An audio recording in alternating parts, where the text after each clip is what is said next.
آپ نے اکثر سنا ہوگا کہ سامراجیت نے یہ کر دیا، سامراج نے وہ کر دیا، لیکن کیا آپ نے کبھی کسی سے سامراجیت اور سامراج کی کہانی بھی سنی؟ اگر نہیں سنی تو میں آپ کو سناتا ہوں۔ صنعتی انقلاب 1750 میں آیا اور اگلے 25 برس کے اندر ہی برطانیہ نے اس انقلاب سے اتنا فائدہ اٹھایا کہ اکیلے برطانیہ کی تجارت تمام یورپی ممالک کی مشترکہ تجارت سے زیادہ ہو گئی۔ اس سے برطانیہ کو 3 طرح کے مسائل درپیش ہوئے۔ پہلا یہ کہ برطانیہ جو مال تیار کرتا تھا اس کے لیے خام مال کی شارٹیج ہو گئی۔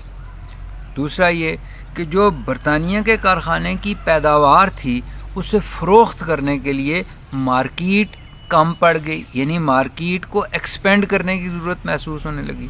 اور تیسری چیز یہ کہ انسان کی جگہ مشینوں نے لے لی، تو وہ کام جو 100-200 انسان مل کر کرتے تھے وہ ایک مشین نے کرنا شروع کر دیا، جس سے ان امپلائمنٹ جنریٹ ہونے لگی، یعنی بے روزگاری کا خطرہ پیدا ہو گیا۔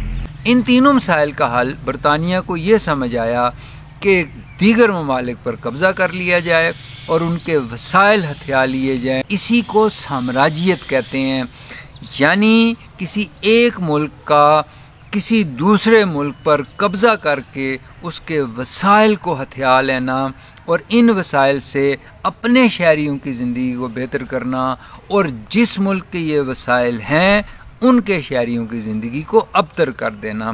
اس کو سامراجیت کہتے ہیں، اور جو ملک یہ کام کرتا ہے اس کو سامراج کہتے ہیں۔ برطانیہ کی دیکھا دیکھی دیگر یورپی ممالک نے بھی سامراج کی شکل اختیار کر دی، اور پھر دیکھتے ہی دیکھتے مالٹا، سنگاپور، جبرالٹر، جنوبی افریقہ، بر صغیر، ہوڈیشیا وغیرہ وغیرہ، ان تمام ممالک کو کالونیوں میں تبدیل کر دیا گیا۔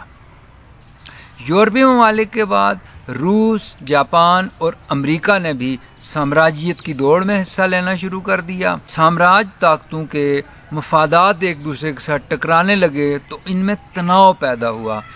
مثال کے طور پر جرمنی نے ایشیا اور افریقہ کی ان مارکیٹوں پر قبضہ کر لیا جو پہلے امریکہ اور برطانیہ کے زیر تسلط تھیں۔ اسی طرح سے چین کا علاقہ منچوریا، اس پر جاپان نے نظریں جمائی ہوئی تھیں لیکن روس نے قبضہ کر لیا۔ چین پر تو ایک وقت ایسا آیا کہ امریکہ، فرانس اور برطانیہ اسے آپس میں تقسیم کرنے والے تھے، لیکن پھر وطن پرست چینیوں نے چین سے بادشاہت کا خاتمہ کر دیا جو سامراج کے ہاتھ میں کھیل رہی تھی، اور چین کو بچا لیا۔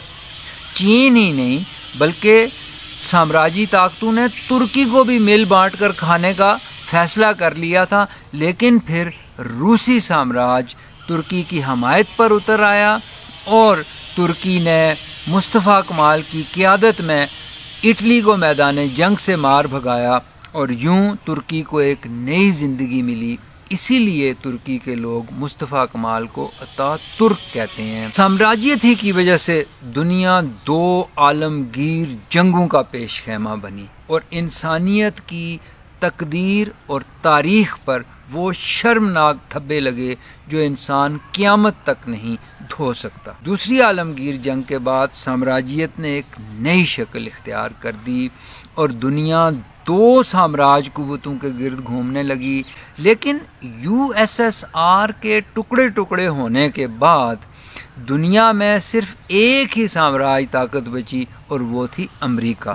کچھ عرصہ یہ سٹیٹس امریکہ نے انجوائے کیا، لیکن پھر اس کے بعد چین نے اتنی ترقی کر لی کہ چین بھی اب ایک سامراج طاقت کا روپ اختیار کر چکا ہے اور امریکہ کو چیلنج کر رہا ہے۔ سامراجیت کا شکار وہ ملک ہوتے ہیں جہاں کے لوگ متحد نہیں ہوتے، تقسیم ہوتے ہیں۔ ڈیوائیڈ اینڈ رول کی اصطلاح اسی تناظر میں استعمال کی گئی۔ سامراجیت کا شکار وہ ملک ہوتے ہیں جہاں قانون کی بالادستی نہیں ہوتی، جہاں میرٹ کی پاسداری نہیں ہوتی، جہاں کرپشن ہوتی ہے۔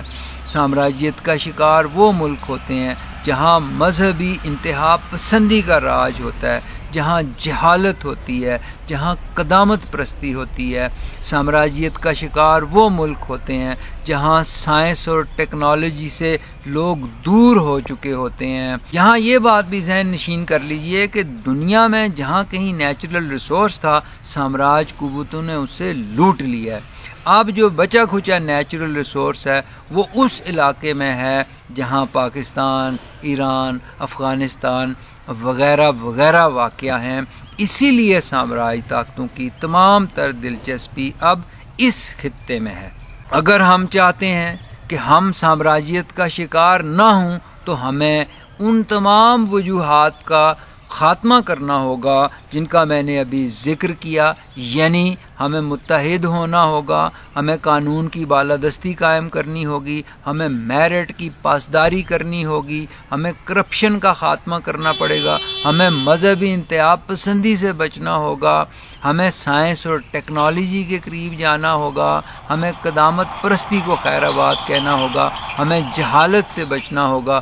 بصورت دیگر کچھ عجب نہیں کہ ہم بھی کسی افریقی اجڑے پجڑے ملک کی طرح پانی کے ایک ایک گھونٹ اور روٹی کے ایک ایک نوالے کے لیے ایک دوسرے کے گلے کاٹتے پھریں۔